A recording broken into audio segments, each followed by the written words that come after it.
This is Tomu, the open mic, unfiltered. This is episode 4, part 2, a love letter to Elvanse, the other side. So, here's the truth. Everyone talks about the light Elvanse brings, the way it clears the fog, helps you focus, and lets you function. But not many people talk about the cost. This is the other side of the love letter, the part no one frames. Because for all the good, there's been a lot of pain. You see, I wanted clarity. I wanted calm. I wanted a version of myself I could trust. One that didn't run from everything hard, didn't drown every thought in weed, or wrap every ache in alcohol, or leave everything behind in a drug-fueled bender. And Elvanse, it gave me that, kind of, at times. But it also gave me a mirror, and not the soft kind. The kind that reflects everything you've buried. The kind that holds your face up to what you didn't want to see. Sometimes I wonder if this mirror is the real medicine. Not the clarity, not the calm, but the confrontation. Some days it starts with peace, a moment of breath, stillness. Maybe the first time in years that I feel like I can sit with myself without crawling out of my skin. But other days, the come up is brutal. Heart racing, chest tight, a wave of something you can't name, but it settles in your throat like a scream that won't come out. You stand in your kitchen, eyes darting. You look fine, sound fine. But inside, you're fighting not to panic. And you don't want to tell anyone because they'll say, you're just overthinking it. But that's the curse. When you've spent your life tuning into every breath, every lump, every tiny shift in your body, trying to survive anxiety, trying to stay alive when your mind tells you you're dying, how do you not think? How do you not spiral? I've learned the rhythm. I know when the dose starts to rise, when the silence creeps in, when the world goes sharper. And sometimes that's good. Sometimes it's magic. I can get things done. Conversations flow. I feel confident. Maybe even normal. But then it fades. The crash hits like a whisper with weight. Suddenly I'm tired. Not just sleepy, but, soul tired. It's like I've used up all the life I had for the day and it's barely lunchtime. And the guilt sneaks in again. Why can't I sustain it? Why does this gift feel so fragile? And the people, they don't see that part. They see you getting shit done. They see you smiling more. They think, he's better now. But what they don't see is the bathroom breakdowns. The moments mid-shower I have to sit down because I feel like my chest is breaking. The panic attacks and silence. The meals skip because my stomach is too twisted to eat. Or worse, the stillness. The kind where you stare at a wall for an hour and you're not even sure what just happened. The kind where you wonder if you'll ever feel truly okay again. Then there's the guilt. Because I chose this. I said yes to this. I said I wanted better. So when it feels wrong, when it hurts, who do I blame? Myself? And even now, after weeks of adjusting, I still question it. Am I meant to feel this wired, this dull, this disconnected? Because there's this space, this weird dead zone between stimulation and sedation.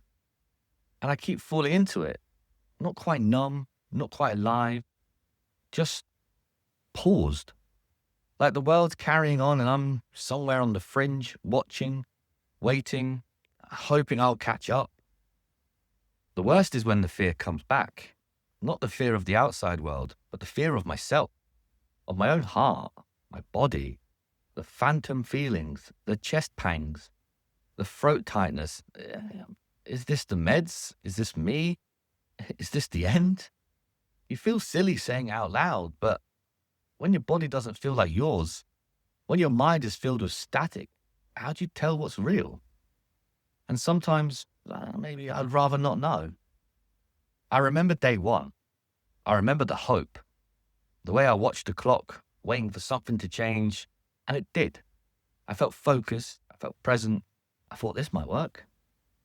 But by day 7, I was crying in the shower. I couldn't breathe. I thought I was going mad. And then came the rituals. eating skewer before the dose, spacing out my coffee, which now I've got rid of, checking my heart rate like a religion. Because if I didn't get it right, I didn't feel right. And if I didn't feel right, I spiraled. I became obsessed. Like, I was obsessive, needing control, worried I was getting it all wrong again. Some days are better. Some days I laugh. Some days I go for a walk and I feel like I'm here. Like, really here. I feel the air. I feel the light. But other days, I mourn. I grieve the version of me that could have been if I was diagnosed earlier. If I didn't waste so much time chasing numbing highs, burning bridges, avoiding everything real. But then again, maybe I needed that mess. Maybe I had to crawl through the chaos to earn this stillness. Maybe stillness wouldn't even mean anything to me if I hadn't drowned in noise. It's hard to tell people because I don't want to scare them. I don't want someone who's thinking of starting Elvanse to hear this and say, nah, I'll stay stuck, mate. Cheers. But this is the truth. And I can't lie to you. I can't lie to myself.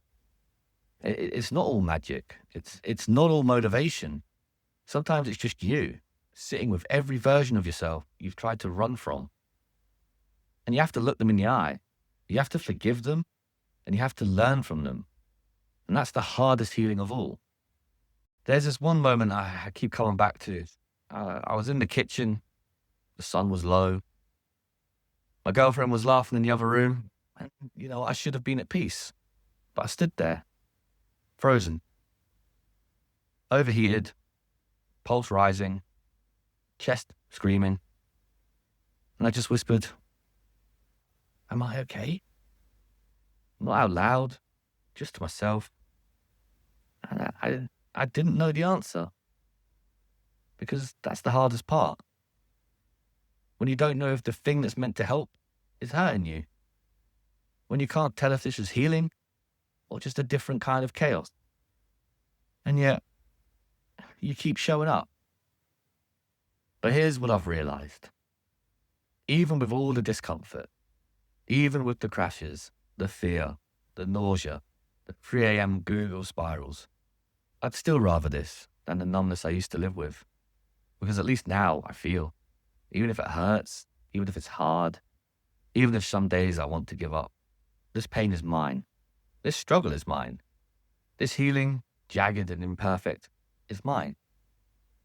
And every time I survive another spike, another crash, another doubt, I prove to myself I'm still in this, still fighting and still healing. And slowly I'm learning the dance, learning how to eat right, sleep better, cut back on the old rollies, move my body, rest when I need to, and trust the rhythm even when it's uneven. And maybe one day soon it won't feel so jarring. Maybe I'll find my dose, my balance, my version of okay. But until then, I'll be here with all of it. The good, the rough, the confusing, the clarity. Because this isn't just a story about a pill. It's a story about becoming. It's a story about remembering how to feel. And that, even in the chaos, is worth it. I'm not there yet, but I'm not lost either. And if you're in this too, you're not alone. And remember, be good to yourself. Thanks for listening. Your support means a lot. I hope my journey is helping with whatever you're going through. That is the purpose of me opening up to share and connect. I hope with me speaking out, others won't feel so alone or scared to speak up. To continue supporting the podcast, it would be huge if you could leave a rating. 5-star would be great, but no pressure. Also, please remember to follow us here on Spotify and our socials, Instagram, TikTok. It goes a long way to helping and supporting the show. But more importantly, if you feel this story could help someone, please share it. Spread the love and let people know they're not alone. And remember, be good to yourself.